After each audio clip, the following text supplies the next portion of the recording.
자, 오늘은 베드로전서 3장 21절 함께 합독하시겠습니다. 시작. 너는 예수 그리스도의 부활하심으로 말미암아 이제 너희를 구원하는 편이 곧 침례라. 아멘.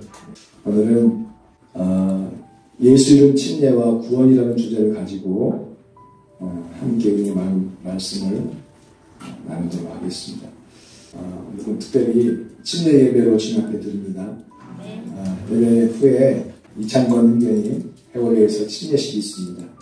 오늘 예배에 특별히 이창권 형제님을 중보하는 마음으로 여러분 특별히 기도하는 마음으로 그렇게 함께 예배에 동참해 주셨으면 감사하겠습니다. 이 물침례를 받게 되는데 이 침례는 이제 너희를 구원하는 편이 곧 침례라. 이 침례의 그 어원을 찾아 들어가 보면 그 어원이 밥토입니다. 밥토. 자, 이 밥토는 무엇 안에 넣다. 그럼 침례를 우리 물침례에 적용을 하면 어디 안에 넣는 거예요? 물 안에 넣는 거죠. 물 안에 넣는 것입니다. 물 아래에 깊이 넣는 것이죠. 그리고 잠그는 거예요. 머리털 하나라도 남김없이 완전히 잠그고 물속에 담그는 것입니다. 물에 빠지다. 물에 완전히 가라앉다. 그래서 물로 완전히 덮는 것입니다. 네, 이것은 우리가 개역 성경에는 세례로 번역되어 있어요. 씻을세입니다. 씻을세. 근데 씻는다는 이 의미보다 그 씻는 방식, 그 방식을 밥토에서는 첫 번째로 다뤄주고 있어요. 그러니까 씻을 세자보다 장기의 침자를 써야 되는 것입니다. 그래서 세례를 침례로 번역을 해야 되죠. 예, 그 침례를 통해서 침례라는 어떤 이런 방식을 통해서 효과가 나타나는데 그것이 씻는 것입니다. 죄를 씻는 것입니다. 그리고 물들이다는 거죠. 물들이다. 그러니까 물들이다. 물속에 깊이 우리 몸을 잠갔다고 해서 그 물에 의해서 우리의 죄가 씻어지진 않습니다. 만약에 물로 죄를 씻는다라고 하면 죄 씻지 못할 사람들이 어디 있어요? 전 세계 모든 사람들이 매일같이 샤워를 하는데 다 죄를 씻겨낸다고 한다면 굳이 예수님을 믿을 필요가 없는 거 아니겠어요?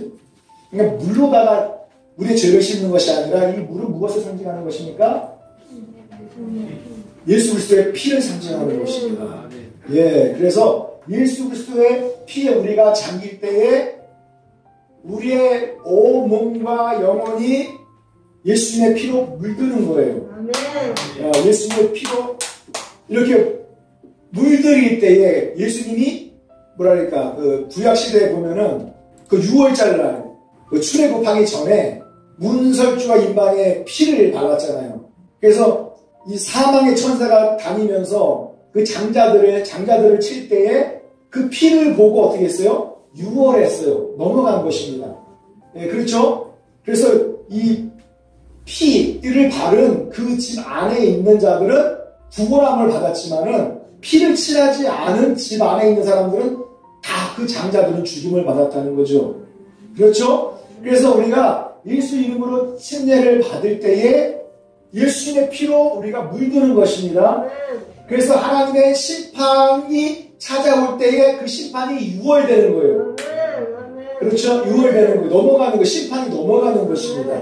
그래서 이것이 참 중요해요. 그 물침례 안에는 이러한 의미가 있어요. 예. 그래서 물침례를 받기 위한 목적에 대해서 한번 좀 살펴보도록 하겠습니다. 자, 물침례를 왜 받는가? 죄사함 받기 위해서 받는 것입니다. 베드로가 가로되 너희가 회개하여 각각 예수 그리스도 이름으로 침례를 받고 무엇을 얻으라? 죄사함을 얻으라. 죄사함을 얻으라. 죄사함을 얻는다는 게 무엇입니까? 죄사함을 얻는다. 죄사함을 얻는다. 아페시스. 탕감. 예수님의 피값으로 우리를 사주시는 거죠. 그래서 우리의 죄를 용서해 주시고 우리의 죄에 대한 그 결과를 면제해 주시는 것입니다. 그렇죠? 그리고 죄의 속박, 사단의 속박, 저주의 속박에서 심판과 이 불지옥의 속박에서 우리를 풀어내게 해주시고 벗어나게 해주시는 거예요. 그래서 구출해 주시고 참된 해방과 자유를 우리에게 허락해 주시는 것입니다. 그래서 이 침례를 받는 가장 첫 번째 목적, 죄사함 받기 위하여. 이거 죄사함을 받기 위한 이 목적을 우리가 잘 이해해야 하는 것은 우리가 먼저 우리가 어디에 있다? 죄 가운데 묶여 있다라는 거. 사단의 노예, 종으로 살고 있다라는 거. 그렇죠. 그 죄로 인한 그 저주와 그 심판과 그 불지옥에 들어가는 그 인생은 우리의 힘과 능으로 바꿀 수 없다. 철저하게 완전히 갇혀있는 절망적인 존재라는 사실을 먼저 인식을 하셔야 돼요. 그래야지 내가 믿음을 가지고 예수 이름으로 침례받는 데 나아갈 수 있다는 것이죠. 여기서 보시면 우리가 그리스도 안에서 그의 은혜의 풍성함을 따라 무엇으로 말미암아? 그 피로 말미암아. 물속에 잠길 때에 물은 예수 그리스도의 피를 상징하는 거예요. 예수님의 피뿌림이 우리들 가운데 부어지는 것입니다. 예. 그래서 우리가 구속 곧 죄 사함을 받았으니. 아멘. 예. 오늘도 구속 곧 죄 사함을 받는 축복이 우리 장건희 형제님 가운데 부어지기를 예수님의 이름으로 축원합니다. 아멘. 예. 그리고 씻음 받아야 되는 거예요. 죄를 완전히 씻음 받아야 돼요. 우리가 살인죄를 저질렀어요. 복역을 하고 나오면 그렇다고 해가지고 그 살인죄가 없어지진 않잖아요. 살인했다는 그 살인죄가 죄 자체가 없어지진 않잖아요. 마찬가지예요. 그래서 우리는 예수를 침례를 받을 때 그 살인했다는 죄 자체까지 완전히 씻어주시는 거예요. 여기서 보시면 주의 이름을 불러 침례를 받고 너의 죄를 씻으라. 이 씻어라는 뜻이 씻어서 어떻게 하는 거지? 없애버린다는 거, 없애버린다. 그러니까 죄의 흔적조차 남아있지 않다는 사실을 믿으시기를 바랍니다. 과거에 지었던 그 죄로 인해서 여러분 두려워하지 마시고 떨지 마시고 그 참소를 하는 것은 누가 하는 거예요? 마귀가 하는 거예요. 이미 주님께서 다 씻어 없애주셨기 때문에 우리는 자유를 누려야 될 줄로 믿습니다. 예, 그것 때문에 여러분 스트레스 받지 마시고 힘들어하지 마시고 예, 그 죄의 굴레 속에 그 안에서 힘들어하실 필요가 없어요. 고통당하실 필요가 없어요. 주님께서 완전히 깨끗하게 씻어주시고 없애주신 줄로 믿습니다. 아멘. 힘을 정결하게 하셔서 믿습니까? 아멘. 자, 그리고 침례를 받는 목적이 세 번째로는 하늘로부터 새롭게 거듭나기 위하여입니다. 자, 우리는 어디로부터 태어났어요? 땅으로부터 태어나는 거예요. 흙으로부터 태어났어요. 우리 부모로부터 태어났어요. 혈통으로 태어났어요.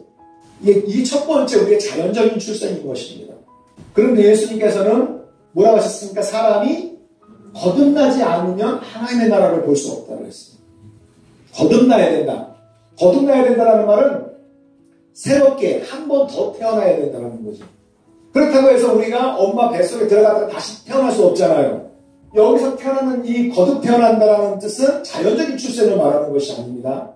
반복적으로 다시 부모의 뱃속에서 태어나면서 말하는 것이 아닙니다. 안오된 어디서부터 태어나요? 예, 땅이 아니라 위로부터 태어나는 것입니다. 부모의 뱃속에서 다시 태어나는 것이 아니라 유래설이 아니라 위로부터 위에 계시는 창조주 하나님으로부터 태어나는 것입니다. 믿습니까? 예, 하나님의 백성은 다시 태어나는 것입니다. 할렐루야. 그래서 물과 성령으로 거듭나지 않으면 하나님의 나라에 들어갈 수 없어요. 그래서 예수 그리스도의 이름으로 침례받지 않으면 내가 교회를 다녀도 나는 어디로부터 태어난 자예요? 땅으로부터 태어난 자예요. 교회를 30년, 50년, 100년을 다녀도 예수 이름 침례를 통해서 거듭나지 않으면 위로부터 태어나지 않으면 그건 땅으로부터 태어난 자예요. 부모의 혈통으로부터 태어난 자예요. 그 혈과 육은 하나님의 나라를 유업을 받을 수 있어요? 없어요? 그 혈과 육은 하나님의 나라를 유업을 받을 수 없다. 이게 성경에 기록되어 있지 않습니까? 그러니까 예수님 믿는다고 해서 나의 죄가 씻어지는 게 아니에요. 교회 다닌다고 예수님을 믿는다고 죄가 씻어지는 게 아니라는 사실이에요. 예수 이름의 침례를 받고 죄를 깨끗하게 씻어 없애시고 참된 죄사함을 통한 자유를 얻기를 주님의 이름으로 축원합니다. 아멘.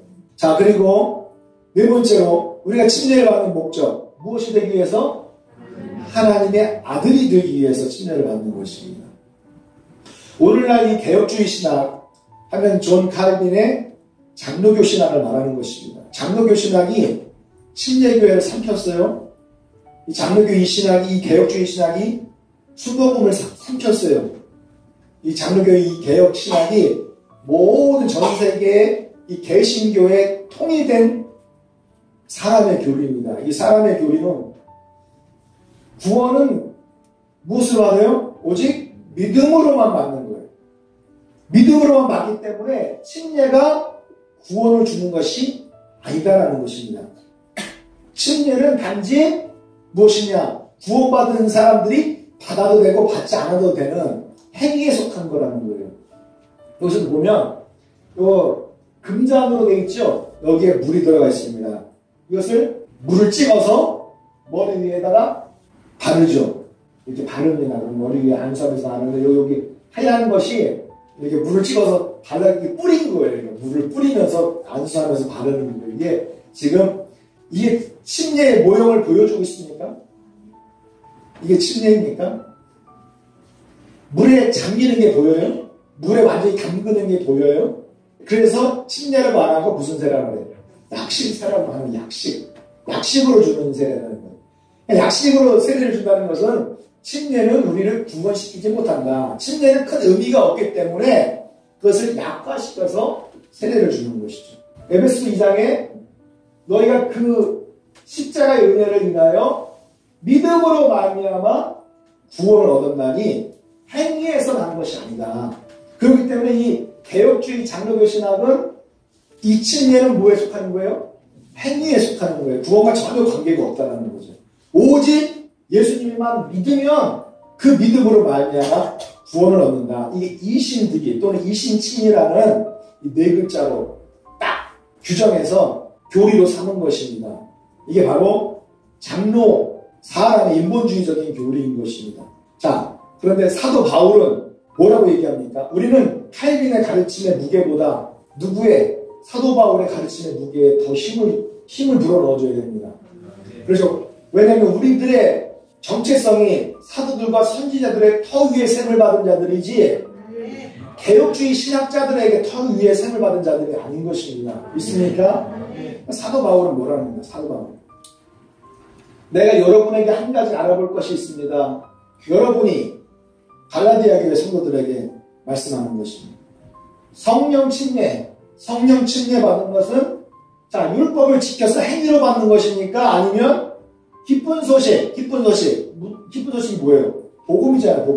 복음이 복된 소리야. 복된 소식이야. 그러니까 기쁜 소식은 복음이에요. 복음. 이 복음을 듣고 뭐였기 때문에요? 믿었기 때문이라는 거예요. 자, 여러분이 그렇게도 어리석습니까? 여러분이 성령 침례받은 거, 예수 이름으로 침례받은 게 다 이것이 여러분들이 율법적인 행위를 통해서 받았느냐는 거예요. 이렇게 어리석으냐는 거죠. 자, 이제는 여러분 자신의 노력으로 완전해지려고 하십니까? 다시 율법으로 돌아가려고 하는 거냐 이거예요. 다시 율법의 행위로 돌아가려고 하는 것이냐, 다 복음을 다 버리고 다시 뒤로 신륜에 빠질 자로 나아가려고 하는 것이냐. 기쁜 소식을 위해 많은 고난을 겪은 여러분이 이제 와서 뭘 버려요? 그것을 버린단 말이니까. 뭘 버려요? 복음을 버린다는 말이냐 이거예요. 복음을 버린다는 말이에요. 예수 이름으로 침례받는 거, 성령 침례받는 거, 그것을 버리는 행위란 말이에요. 율법적으로 하려라는 어떤 행위를 통해서 구원받으려고 하는 것은 예수님께서 이뤄놓으신 예수 그리스도의 죽음 장사 부활, 이 하나님의 십자가의 은혜, 이 복음을 버리는 행위예요. 하나님이 여러분에게 성령 침례를 주시고 또한 예수 이름으로 침례받게 하시고 하는 이 놀라운 이 기적을 베풀어 주신 것은 여러분이 율법을 지켰기 때문입니까? 율법에 어느 율법에 율법 613가지 무엇의 율법 안에 어디에 예수 이름으로 침례받지 않으면 죽는다. 뭐 성령 침례 꼭 받아라. 이런 말들이 어디 있어요? 율법에. 누가 성령으로 거듭나는 것은 율법의 행위가 아니에요. 율법에 기록한 법이 아니라고요. 아시겠습니까? 이것은 예수님께서 복음으로 이뤄내신 하나님의 축복의 기적의 소식 위에 우리를 구원하는 유일한 실체인 것입니다. 예. 자, 기쁜 소식을 듣고 우리가 믿었기 때문에 성령 받은 거예요. 물과 성령으로 거듭나는 이 축복된 소식을 들었기 때문에 여러분들이 성령을 받은 거예요. 예수님으로 오늘 침례를 받을 것입니다. 이게 듣고 믿었기 때문이지. 이게 구약 율법에 어디 조항이 있어요? 율법을 따르는 행위가 아니란 말이에요. 물과 성령으로 거듭나는 것은 율법이 아니라 뭐라고요? 복음이라고요. 율법의 행위에 속한 것이 아니라 믿음에 속한 거예요. 믿음에 속한 것. 하나님의 복음에 속한 것. 생명에 속한 것입니다. 확실하게 여러분 분별하셨으면 좋겠어요. 자, 믿음이 온 후로는 우리가 몽학선생 안에 있지 않다라는 것이죠. 그러니까 몽학선생은 뭐예요? 율법입니다. 율법. 믿음이 오기 전까지는 이 몽학선생 율법이 필요했어요. 그러나 믿음이 온 이후로 우리가 율법 안에 있지 않다 그렇게 말을 하고 있습니다. 그럼 26절에서 너희가 다 그 믿음으로 말미암아라고 했어요. 그러면 너희가 다 그 믿음이에요. 그 믿음. 원어에는 그라는 정관사가 붙어 있어요. 그러면 이 믿음을 뭐로 한정하는 거예요? 위에 나와 있는 이 믿음으로 한정시켜 버리는 거예요. 이 정관사 더가 붙음으로 인해서 믿음이라는 것이 창세기를 믿는 믿음, 계시록을 믿는 믿음, 예수를 믿는 믿음, 교회를 다니는 믿음, 믿음이 수도 없이 많을 수가 있어요. 사람들마다 규정할 수가 없어요. 너무 추상적이에요. 뭐 하나 딱 붙잡을 수가 없는 거예요. 그래서 사도 바울은 너 이래서 정관사 더를 붙여놓은 거예요. 더를 딱 붙인 거란 말이에요. 자, 그러면 그 믿음이라는 거지. 그 믿음. 그 믿음. 그러면 그 믿음은 25절에서 강조하고 있는 바로 그 믿음이에요. 그 믿음 때문에 우리가 율법 안에서 벗어나 복음 안에 들어갈 수 있는 축복의 자리가 열린 것입니다. 그 믿음으로 말미암아 우리가 그리스도 예수 안에서 뭐가 됐어요? 하나님의 아들이 되었기 때문이다. 여기서 보면은 이 원어에 보면은 믿음 이후로는 우리가 몽학선생 안에 있지 않습니다. 왜냐하면 우리가 예수 그리스도 안에서 믿음으로 말미암아 하나님의 아들이 되었기 때문입니다. 이런 뜻이란 말이에요. 여기에 가르라고 because가 있단 말이에요. 왜냐하면 우리가 이렇게 되었기 때문에 우리가 몽학선생 안에 있지 않습니다. 누구든지 그리스도 앞에 침례를 받은 자는 그리스도로 옷 입었느니라. 사람들이 갑자기 생뚱맞게 이렇게 생각을 한단 말이에요. 이 말씀을. 그래서 하나님의 말씀을 문맥 안에서 이해를 해야지 25, 26, 27절에서 그리스도 앞에 침례 갑자기 생뚱맞은 거로 이해를 한단 말이에요. 사람들이. 그리스도 앞에 침례받아 그리스도로 옷 입은 이 사건은 25, 26, 27 이 문맥 안에서 이해를 해야 되는 거죠. 그렇죠? 그래서 그 믿음으로 말하면 하나님의 아들이 되었기 때문이다. 그 믿음이 무엇인지 압니까? 그 믿음이 바로 이 믿음입니다. 하고서 그 믿음을 디테일하고 확실하게 팍 한정해서 이거다라고 사도 바울이 찝어주는 거예요. 네, 이걸 찝어주지 않으면 그 믿음이 무엇인지 알아 몰라. 사람들마다 다 다르단 말이지. 네. 여러분 믿음으로 말미암아 구원을 얻습니다. 이렇게 제가 설교하면은 그 말씀을 듣는 사람들이 오늘 인터뷰 하겠습니다. 그 믿음 뭐라고 생각하십니까? 다 달라요. 다 자기식으로 그 믿음을 생각한단 말이야. 그러니까 사도 바울이 딱 집어주는 거예요. 누구든지 그리스도와 합하여. 에이스란 말에 합하여라는 전치사 에이스 인투예요. 안으로라는 거예요. 예수 그리스도 안으로. 예수 그리스도 안으로 뭘 받아요? 침례를 받는 자는 그리스도로 옷 입었느니라. 그리스도 옷 입었느니라와 하나님의 아들이 되었으니라 말이 딱 대칭적인 구조를 딱 이루잖아요. 그렇죠? 그리스도로 옷 입는 것이 하나님의 아들이 된다라는 뜻입니다. 아멘. 그러니까 그리스도 안으로 침례를 받는 그 믿음이 우리를 율법으로부터 자유케 하는 참된 복음이라는 사실을 믿으시기를 주님의 이름으로 축원합니다. 여러분 믿음이 온 이후로 그 믿음이 무엇입니까? 라고 누가 인터뷰를 요청하거나 물어본다라면은 그 믿음은 이런 믿음 저런 믿음 세상 사람들이 알고 있는 그 기독교인식 믿음이 아닙니다. 그 믿음은 무엇입니까? 예수 그리스도 안으로 침례받음으로 인해서 그리스도와 함께 하나 되고 하나님의 아들이 되는 이 축복을 내가 믿는 것입니다. 이렇게 고백할 수가 있어야 된다는 거예요. 자, 그리스도 안으로 침례를 받음으로 인해서 우리의 죄가 씻어지고 죄의 모든 속박으로부터 참된 자유를 얻고 할렐루야 사단의 백성으로 사는 백성들이 하나님의 백성으로 사는 것. 놀라운 이것이 바로 기적이 아니면 무엇입니까?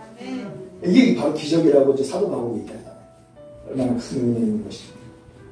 또 한 가지는 예수 그리스도의 죽음 장사 부활에 연합하여 뭐가 되는 거예요? 한 몸이 되는 거예요. 한 몸.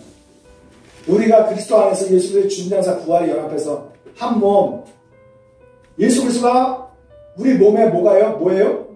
머리가 되시고 우리는 각 지체가 된 거예요. 한 몸이란 말이에요. 예수 그리스도와 한 몸이란 말이에요. 한 몸, 한 성도, 한 하나님의 백성, 새로운 한 몸이 됐다라는 거. 할렐루야. 한 몸이에요. 형제들은 내가 너희에게 전한 복음을 너희로 알게 하노니 너희가 만일 나의 전한 그 말을 굳게 지키고 헛되이 믿지 않으면 이로 말미암아 구원을 얻으리라. 그럼 이 이론은 누구예요? 이론은 뭐예요? 이론은 바로 복음을 말하는 거죠. 복음으로 말미암아 구원을 얻으리라. 그 복음이 무엇입니까? 이는 하잖아. 이는 그 복음이 무엇이냐? 성경대로 이렇게 하죠. 사도 바울의 논리가 굉장히 치밀하잖아요. 자, 1절, 2절, 3절이 막 생뚱맞게 갑자기 뭐야 갑자기 이상한 문맥이 확 틀어지는 것이 아니라 1절, 2절, 3절, 4절 말씀이 막 문맥 안에서 흐르고 있어요. 그래서 그 말씀을 논리적으로 잘 이해를 할 수 있어야 되는 것입니다. 이는 성경대로 그리스도께서 우리의 죄를 위하여 어떻게 하셨어요? 자, 죽으시고 죽음이 예수께서 죽음 그리고 장사되셨다가 성경대로 사흘 만에 다시 어떻게 되셨어요? 다시 부활하셨어요. 살아나셨어요. 예수의 죽음, 장사, 부활이죠. 이게 바로 복음이고 이 복음을 우리가 굳게 지키고 헛되이 믿지 말아야 돼. 굳게 믿고 있어야지. 자, 이것을 통해서 우리가 무엇을 얻어요? 구원을 얻는다라는 사실이죠. 아멘. 예수님께서 나의 죄를 위해서 죽고 장사되시고 부활하신 사실을 믿으십니까? 예, 다 믿으셨으면 지식적인 이해 이거로 끝나는 것이 아니야. 이것은 참된 믿음이 아니야. 내가 믿었으면은 순종해야 되는 거죠. 순종을 통해서 내가 믿음이 있다는 것을 확실하게 증명해내는 거예요. 내 안에 믿음이 있다는 것을 드러내는 거예요. 자, 듣고 이해를 했어요. 근데 믿지 않아. 그러면 어떻게 순종할 수가 있겠습니까? 그러면서 나는 믿음이 있습니다. 한 번 믿었으니 영원한 구원을 받습니다. 한 번 구원받았으니 이제는 절대로 심판받지 않습니다. 이렇게 믿는 것은 그것은 자기의 신념이지. 성경에 기록된 그 믿음이 아니란 말이에요. 그 믿음이.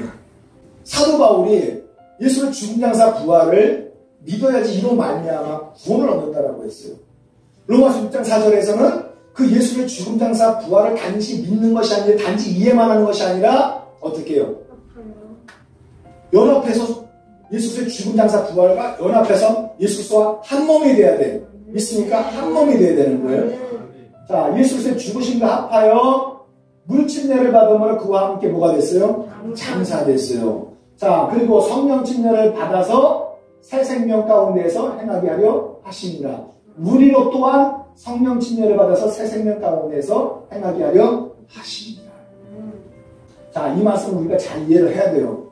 자, 침례교회, 우리가 알고 있는 그 침례교회는 그냥 성부, 성자, 성령의 이름으로 침례를 받아요. 침례를 받으면 성령 받을 필요가 없어요. 왜? 그냥 예수의 죽음, 장사, 부활, 새 생명, 부활을 얻기 때문에 그 침례만 받으면 그냥 모든 것을 다 그냥 끝이라고 생각을 한단 말이에요. 그런데 그렇지 않아, 성경은. 로마서 6장이죠. 8장에 보니까 그리스도의 영을 받지 않은 사람들은 뭐라 그래요? 그리스도인이 아니다. 성령 받지 않은 사람은 그리스도인이 아니라 이렇게 말을 하고 있어요. 그렇기 때문에 여기서 말하는 예수 그리스도의 죽음과 장사에 연합하는 길은 무엇을 통해서? 예수 그리스도의 이름의 침례를 통해서 가능하지만 새 생명을 받는 것은 무엇을 통해서 가능한 거예요? 성령으로 침례 받을 때 가능한 거예요. 아멘. 이 딱 구분을 지어줘야 돼. 여기서. 왜냐면 6장 4절에서 문맥상 침례가 예수의 죽음 장사 부활을 함께 다 보여주는 것처럼 우리가 이해를 할 수가 있잖아요. 그렇죠? 아, 침례만 받으면 우리가 예수의 죽음 장사 부활에 연합해서 구원받는다. 그러니까 성령 받을 필요 없다. 이렇게 이해할 수가 있잖아요. 그렇죠? 그러나 이 문맥은 로마서 6장은 로마서 8장에 있는 그 말씀하고 같이 잘 이뤄서 이해를 해야 된다는 거죠. 그렇죠? 왜냐면 로마서 안에서 기록되어 있는 이 문맥, 전체적인 문맥 안에서 이 말씀이 어떻게 쓰여지고 있는가를 우리가 이해를 할 수가 있어야 되는 거예요. 아시겠죠? 예. 그래서 예수 그리스도의 죽음, 장사, 부활에 함께 연합해야 돼요. 그러니까 이것을 예수님 침례와 성령 침례를 따로따로 이해를 하면 안 돼요. 이것은 하나예요, 하나. 하나란 말이야. 아멘? 침례도 하나요라고 돼 있잖아요. 하나라는 개념으로 이해를 해야 돼요. 그 하나 안에, 그 카테고리 안에 예수님 침례, 성령 침례, 고난 침례, 고난도 침례라고 돼 있어요, 성경에. 그리고 침례들이라고도 표현하고 있어요. 하나의 카테고리 안에, 침례라는 하나의 카테고리 안에 이런 침례가 있다, 이렇게 이해를 하고 계셔야 돼요. 그렇기 때문에 나는 예수 이름으로 물침을 받았으니 난 구원받아서 난 성령 받을 필요 없어, 이렇게 이해를 하면 큰일 난단 말이에요. 왜? 성령을 받지 않으면 그리스도인이 아닌 거예요. 예수 그리스도를 머리로 하는 그 한 몸의 그 지체로 들어갈 수가 없는 거예요. 하나님의 살아계신 하나님의 그 나라의 그 백성으로 내가 포함될 수가 없어요. 그렇기 때문에 하나를 보셔야 된단 말이에요. 그래서 성경에 보면은 사도행전에 보니까 예수를 침례받을 때 뭐하는 역사들이 나타나요? 성령 받는 역사들이 막 동시에 같이 일어나잖아요. 할렐루야. 그래서 미국 같은 데 보면은 예수 이름으로 침례 받을 때 나오면서 기도 막 하잖아요. 거기 성도들 기도합니다. 막 너무 감사한. 왜냐면 얘네들은 그냥 침례가 무슨 뜻이라는 것을 그냥 머리부터 발끝 뒤에 그냥 완전히 새겨버렸어요. 와, 말씀에 대해서 정말 사모하는 마음이 엄청나게 크더라고요. 근데 우리는 예배는 자주 드리는데 이런 개념이 없어. 그냥 후후 그냥 한 길로 들어왔다가 한 길로 훅 날아가요. 복음 듣고서 예수를 침례받고 툭 나오는데 막 기도하면서 할렐루야 하면서 그냥 막 터지고 성령 받고 막 하는 예언까지 막 터져. 사도행전의 역사가 미국에 있는 교회들 가운데 정말 많이 일어나거든요. 한국 교회 안에서는 극히 드물어요. 침례받는 일은 예수를 침례받고 조용하게 일어나. 되게 쑥스러워. 옷이 다 젖어가지고 다 보여가지고 옷 때문에 바꾸고 막 주변에 의식하냐 막 머리가 예뻐야 되는데 이게 막 그 머리 이런 데 바쁘단 말이에요. 그리고 성령 받기 위해서 따로 앞에 나와서 기도를 한단 말이에요. 이제 우리 문화적으로 그런 차이가 있어요. 자, 어쨌든 간에 우리가 유대인이나 헬라인이나 종이나 자유자나 다 한 성령으로 침례를 받아서 뭐가 됐어요? 한 몸이 되는 거예요. 한 몸.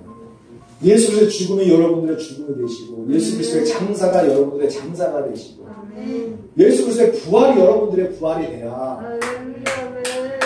여러분들이 죽어도 다시 부활하는 축복이 있어요. 죽어도 다시 새 생명 가운데 거하는 축복이 있어요. 죽어도 하나님의 아들의 나라에서 풍성한 생명을 누리는 축복이 있어요. 믿습니까? 할렐루야. 여섯 번째, 침례를 받는 목적. 침례 받는 목적, 뭐 하기 위해서? 구원하는 표를 받기 위해서. 구원하는 표를 받기 위해서. 베드로전서 3장 20절, 21절 보니까 방주에서, 노아의 방주에서 물로 말미암아 구원을 얻은 자가 몇 명뿐이니 겨우 노아의 가족 8명뿐이었어요. 물은 예수 그리스도의 부활하심으로 말미암아 이제 너희를 구원하는 표현이 곧 뭐라고요? 물은 이제 너희를 구원하는 표가 된다. 근데 그 물이 무엇이다? 침례라고 하잖아요. 그래서 예수님이 물과 성령으로 거듭나지 않으면 하나님의 나라를 볼 수 없다고 했잖아요. 그 물이 무엇인지 사도 베드로는 정확하게 이해를 하고 그 물이 믿음입니다 이런 소리 안 했어요. 이 물이 회개입니다 이런 소리 안 했어요. 이 물이 성령입니다 그런 소리 안 했어요. 물이 말씀입니다 이런 소리 안 했다고. 물은 성경 안에서 이렇게 회개도 말씀도 성령도 이렇게 상징해 주는 그런 성경 구절들이 있어요. 그래 여기서 말하는 물과 성령에서 그 물은 그런 것을 말하는 게 아니라 베드로가 정확하게 답을 알려주는데 그것은 무엇이라고요? 침례입니다. 침례라. 자, 이제 너희를 구원한 편이 침례라. 근데 이 표라는 말이 잃지 않는이라는 단어와 표본, 원형이라는 단어가 합쳐진 말이에요. 합쳐진 말.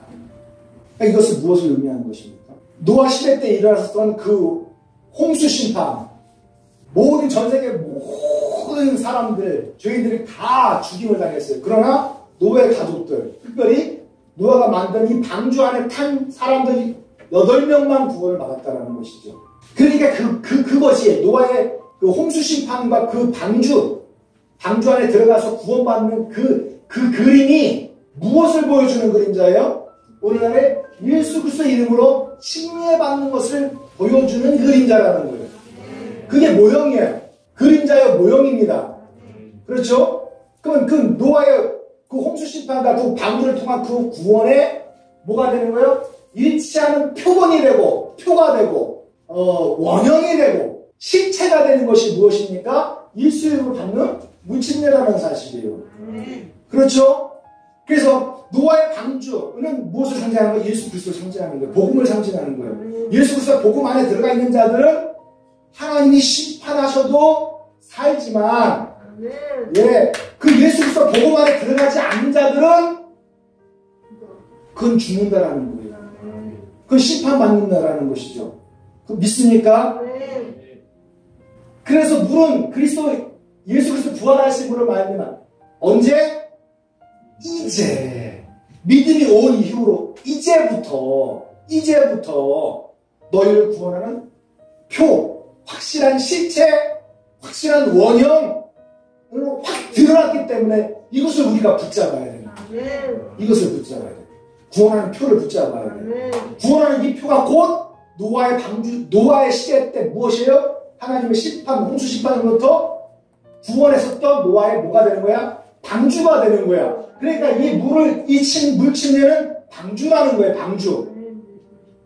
이 시대의 노아의 방주 안에 들어가기를 원하는 사람들이 있습니까? 노아의 방주가 무엇인지 먼저 확실하게 그 표를, 원형을, 실체를 내가 알고 있어야 그것을 내가 붙잡을 수가 있는 것입니다. 노아의 방주가 뭔지도 몰라. 뭔지도 모르는데, 뭔지도 모르니까 개혁주의 신앙은 뭐라 그러는 거예요?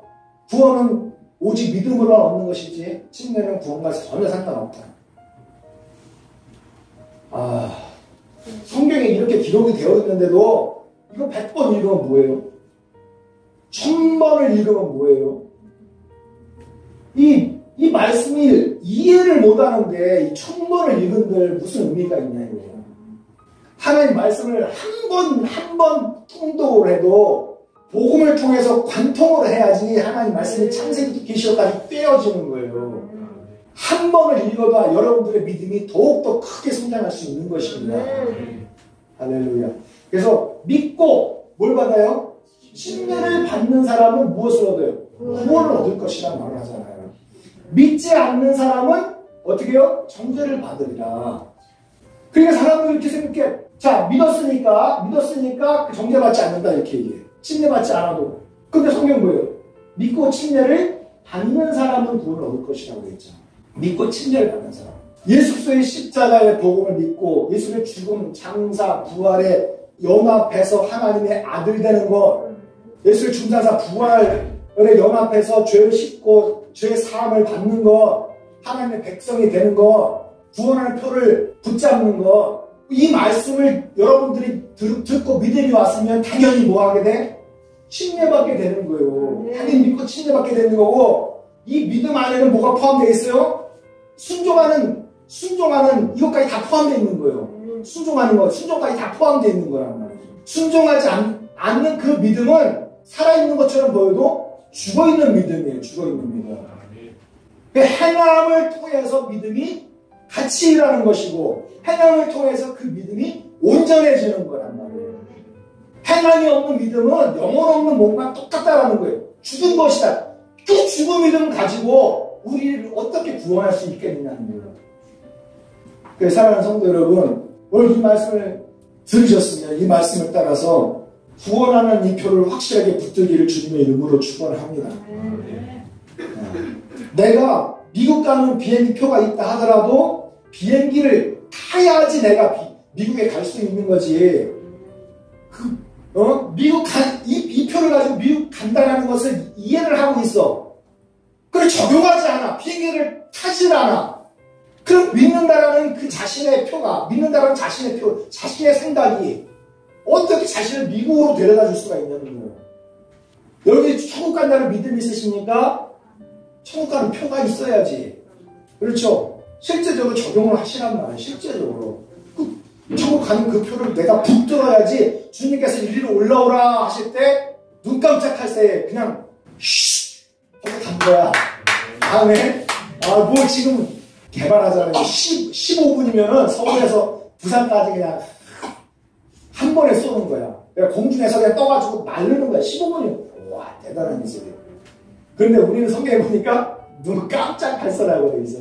눈 깜짝할 새에 벌써 하나님 공중에 재림하실 때 그냥 눈 깜짝할 새 그 앞에서 우리는 주님을 예배합니다. 눈 깜짝할 새. 할렐루야.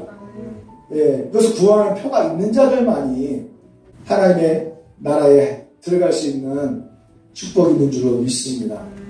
아멘. 자, 그리고 또 한 가지 생각할 것은 물침례에 적용할 때 물침례에 적용하는 이름이 중요해요. 읽겠습니다. 시작. 모든 족속으로 제자를 삼아 아버지와 아들과 성령의 이름으로 침례를 주고 베드로가 가운데 너희가 예배하여 아까 예수 그리스도의 이름으로 침례를 받고 제 사랑으로 하라. 그냥 성령을 선물로 받으리니. 아멘. 할렐루야.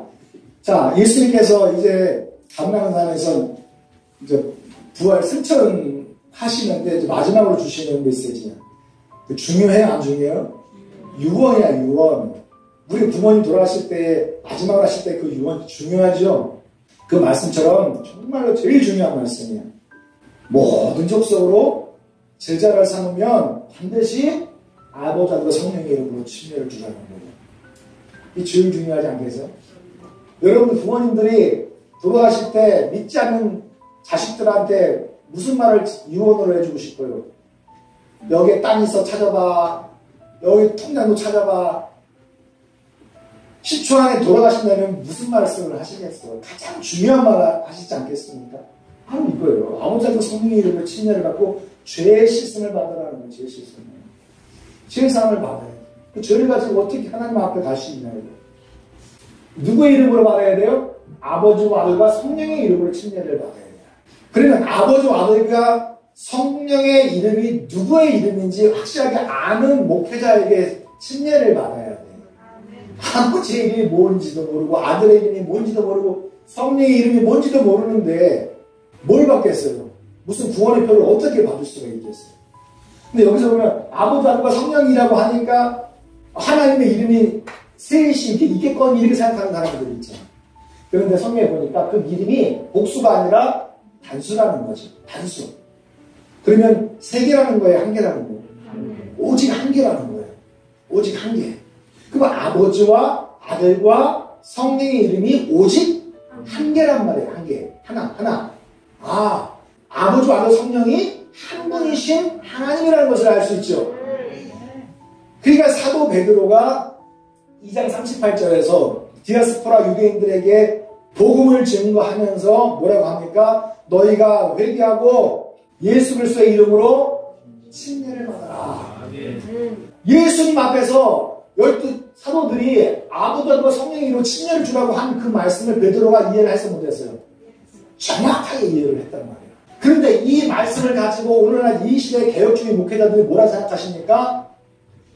왜 예수님은 아버지와 성령의 이름으로 침례를 주라고 했는데 베드로가 이게 들떨어져가지고 예수 이름으로 침례 주라고 해가지고 이게 아직 성경이 이게 잘못 번역됐다 이렇게 얘기를 해요. 그럼 어떤 침례를 어떤 세례를 줘야 합당한 것이냐 이렇게 질문을 하면 목회자들 뭐라고 하시는지 아십니까? 베드로의 계급이 높습니까? 예수님의 계급이 높습니까? 베드로가 중대장이면은 예수님은 합창의장이라는 거야. 그러니까 베드로의 중대장 말보다는 합창의장의 말을 들어야 된다는 거야. 이런 소리들을 하고 있어요, 기자들이. 이게 개혁주의 신학의 병폐라는 거죠. 아니, 우리가 사도들과 선지자들의 터 위에 세움을 받았는데 사도들과 선지자들이 성경을 잘못 이해하고 잘못 번역하고 잘못 해석하고 잘못 가르쳤으면 우리들은 같이 사도들과 함께 지옥에 빠지지 않겠습니까? 이게 한 사람을 사방으로 바다로 산으로 다니면서 한 사람 구원하려고 겨우 교회 데리고 왔는데 이게 천국 백성 만들긴커녕 지옥 자식, 배나 지옥 갈 자식, 천벌 받을 자식으로 만들고 있어. 자기들도 그 천국 문 안으로 들어가지도 않고 하나님의 말씀을 자기들 멋대로 인본주의적으로 재단에 자기들이 이해하기 좋은 방법으로 받아들이고 자신들의 조상의 가르침을 따라서 그냥 그렇게 믿고 가는 거예요. 당연히 그것이 구원을 얻겠거니 하고 가는 거예요, 지금. 주여. 자, 주님이 요한에 이렇게 말합니다. 너희가 죄 가운데서 죽을 것이다. 너희는 너희 죄 가운데서 반드시 죽을 것이다. 너희가 만일 내가 누구인 줄? 그인 줄을 믿지 않으면 죄 가운데서 죽을 것이다. 죽을 것이다, 죽을 것이다 두 번 반복했어요. 이것은 빼도 박도 못하는 거지. 그렇죠? 이거는 빼도 박도 못하는 거야. 두 번은 그냥 확증이에요. 이 둘은 무슨 수야? 증인의 수예요. 증인의 수야. 이거는 바꿀 수가 없는 말씀이라는 거야. 완전한 진리예요. 틀림없이 반드시 성취될 것이라는 거예요. 그런데 저희들은 아버지를 가르쳐 말씀하신 줄을 깨닫지 못하더라. 예수님이 유일하신 하나님 아버지인 것을 깨닫지 못하는 거예요. 누가? 그 유대인들이. 그런데 베드로와 12제자들은 확실하게 예수님께서 유일하신 하나님 아버지라는 사실을 알고 믿고 있었고 그렇게 예수의 이름을 불러서 신뢰를 주면서 하나님의 나라의 문을 활짝 열었던 것입니다. 그래서 다른 이로서는 구원을 받을 수 없나니 천하 인간의 구원 얻을 만한 다른 이름은 우리에게 주신 일이 없습니다. 이 다른 이가 어떤 자입니까? 다른 이가 아버지가 아닌 예수를 가르치는 교회가 다른 목사, 다른 교회, 다른 성도야. 그건 하나님의 나라 성도 아니에요. 하나님의 나라 목사 아니에요. 아멘. 이거 확실하게 하시는 거예요. 다른 이로서 구원을 받을 수 없는 예수님이 내가 주 하나님이라는 거야. 그것을 믿지 않으면 죽는다. 이건 목사라도 죽는다. 장로라도 죽고 집사라도 죽고 교인이라도 죽는 거야. 여러분들이 살기를 원하시면은 예수님이 누구시다? 유일하신 하나님 아버지라는 사실을 믿으시고 그렇게 고백하고 침례를 받고 구원받는 자리에 있기를 주님 이름으로 축원합니다. 이게 얼마나 중요하면은 이 말들을 이해하지 못하는 교회들이 있잖아요. 성경에 보니까 에베소 교회가 그랬어요. 성경학 박사 아볼로가 말씀을 가르쳐서 교회를 튼튼하게 세웠는데 그들에게 사도 바울이 가서 너희가 믿을 때 성령 받았느냐? 성령이 있음도 듣지 못했대. 지금 사도 바울이 와서 말을 할 거예요. 교회마다 다니면서 너희가 믿을 때 성령 받았느냐? 그러면은 성도들이 뭐라 해요? 우리 목사님은요 성령은 귀신의 역사래요. 방언 받는 건 귀신의 말이래요. 성령 충만, 성령 은사 이건 귀신의 역사니까 절대 받지 마 그래요. 이럴 거 아니에요. 똑같은 거 아니에요. 지금 시대랑. 그럼 바울이 또 얘기할 거예요. 그럼 너희가 믿을 때에 무슨 침례를 받았느냐? 라고 물으면 이 시대의 성도들 뭐라 그래요? 나는 에베소 교회 성도들은 나는 요한의 회개의 세례를 받았다 그랬죠. 그러면 지금 사람은 뭐예요? 나는 성부와 성자와 성령의 이름으로 약식 세례를 받았습니다. 그렇게 고백할 거 아니야. 지금 시대가 똑같잖아요. 똑같잖아. 그러니까 사도 바울이 뭐라고 그랬어요? 복음 가르치는 거야. 여기 한 절로 요약을 했지만 결국 뭐예요? 예수라 하거늘 예수 이름을 침례받아야 된다. 침례받을 때는 오직 다른 이름 말고 요한의 이름 말고 칼빈의 이름 말고 성부 성자의 그런 호칭 말고 유일하신 하나님 예수의 이름을 침례를 받아야 된다. 그러니까 저희가 듣고 주 예수 이름으로 침례를 받더라. 이미 이 에베소 교회는 세례를 받은 사람들이에요. 침례를 받은 사람들이에요. 그런데도 자기들이 받은 침례 이제 지금 이 시대는 그 침례가 요력이 있는 것이 아니라 예수의 침례만이 요력이 있다라고 생각을 하고 믿었으면은 그 믿음에 따라서 재침례를 받는 한이 있다 하더라도 누구 이름으로 받아야 돼? 주 예수의 이름으로 침례를 받아야 되는 거예요. 그래야 하나님의 나라의 문이 열리는 것입니다. 예수의 이름 침례, 성령 침례를 하나님의 나라에 들어갈 수 있는 유일한 열쇠요, 키요, 천국 가는 표인 줄로 믿습니다. 이것을 가지고 열어야 돼. 개인적으로 열어야 하나님의 나라가 열리는 것입니다. 이 땅에서 이 땅에서 닫히는데 하나님의 나라의 문이 어떻게 열릴 수가 있어요? 이 땅에서 약식세로로 닫고 또 닫고 계속 끝도 없이 닫고 있는데 하나님의 나라의 문이 어떻게 열릴 수가 있어요? 이 땅에서 아버지하고 성령의 이름이 예수의 이름을 믿고 알고 있는 목회자들에게 침례를 받을 때에 성경 말씀을 따라서 하늘의 문도 열리는 줄로 믿습니다. 베드로의 길을 그대로 복사해서 적용하십시오. 하나님의 나라의 문이 열릴 줄로 믿습니다. 아멘. 우리는 사도들과 선지자의 더 위에 세움을 받은 하나님의 백성들인 것입니다.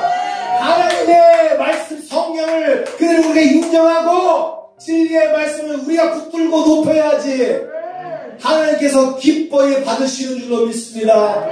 할렐루야. 하나님께서는 울타리 안에 있는 99마리 양보다는 저 길 잃어버린 그 양을 찾아서 구원하는 것, 그 기쁨이 얼마나 큰지 잔치를 배설하겠다 말씀하십니다. 오늘 이 시간 우리 이창원 형제님이 예수 이름으로 침례받을 때 하늘에서 잔치가 열리고 사도의 김도필이 하나님을 예배하고 창동 형제를 축복할 줄로 믿습니다. 하나님의 교회가 이렇게 성장하고 한 사람 구원의 역사들이 있기를 주님의 이름으로 축원합니다. 주여 우리 성령 집계교회를 부흥시켜 주시옵시고 이 부흥은 오직 예수 그리스도의 복음으로 말미암아 이루어지게 하여 주시옵소서. 아멘. 할렐루야 할렐루야 할렐루야.